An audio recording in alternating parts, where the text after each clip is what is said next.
Hi అండి, hello, welcome to నారు cooking zone. ఈరోజు మన వీడియోలో వెజ్ పులావ్ తయారీ విధానం చూద్దాము. ఇది టిఫిన్ బాక్స్ రెసిపీ అండి. మీ పిల్లలకు మార్నింగే 5 నిమిషాల్లో టిఫిన్ రూపంలో ఈ రెసిపీని అయితే తయారు చేసుకోవచ్చు. మీ ఇంట్లో అవైలబుల్గా ఉన్న రైస్తో ఈ వెజ్ పులావ్ చేసుకోవచ్చు. ఇంకా వీడియోలోకి వెళ్ళిపోదాం. దీనికోసం నేను సోయాని కొంచెం వాటర్ వేసి నానబెట్టాను. ఇది 5 నిమిషాల్లో కుక్కర్లో తయారైపోద్దండి. ఎప్పుడైనా సరే ఇమీడియట్గా చేసుకునే వెజ్ పులావ్ కుక్కర్ పెట్టుకొని అందులో ఒక స్పూన్ ఆయిల్, ఒక హాఫ్ స్పూను నెయ్యి వేసాను. అందులో మసాలా దినుసులు 2 బిర్యానీ ఆకు, దాల్చిన చెక్క, ఒక 4-5 లవంగా, 5 ఇలాచి, అలాగే కొన్ని బిర్యానీ ఐటమ్స్ వేసాను. అవి పచ్చివాసన పోయేదాకా చిన్నది వేగిన తర్వాత అది కొంచెం నూనెలో త్వరగా వేయించుకుంటే మసాలా ఫ్లేవర్ అంతా ఆయిల్లోకి వస్తుందండి. అందుకే ముందుగా మసాలా దినుసులు వేసుకోవాలి.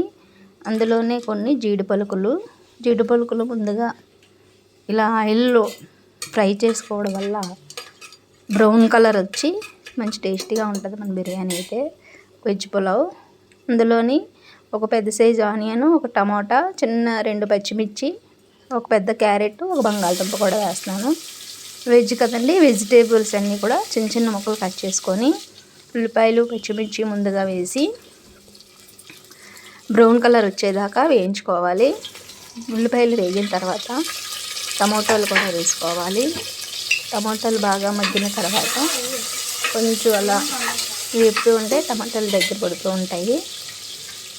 సో టమాటాలు బాగా వేగిపోయిన తర్వాత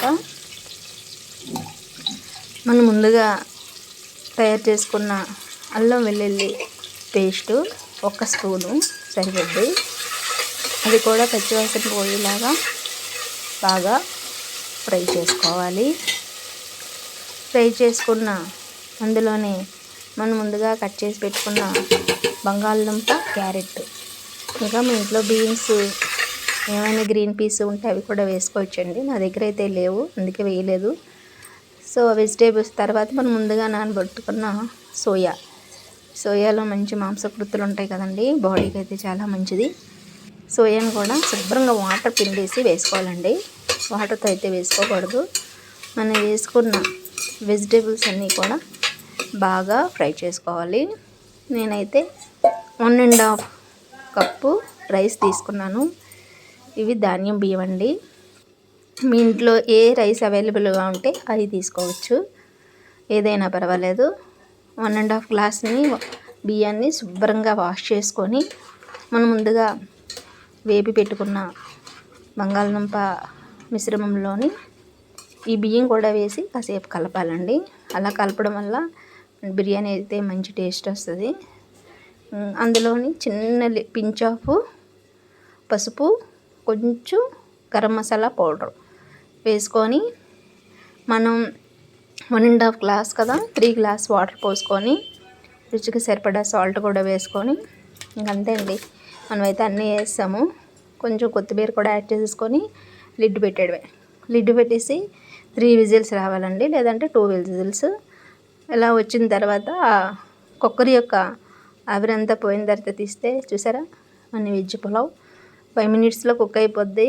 అది రైతాతో పిల్లలకి లంచ్ బాక్సులు కానీ మనం కూడా మార్నింగే తినాలి అనుకున్నా సరే తినేస్తే చాలా బాగుంటుంది. అది కడుపుకు నిండుగా ఉంటుంది.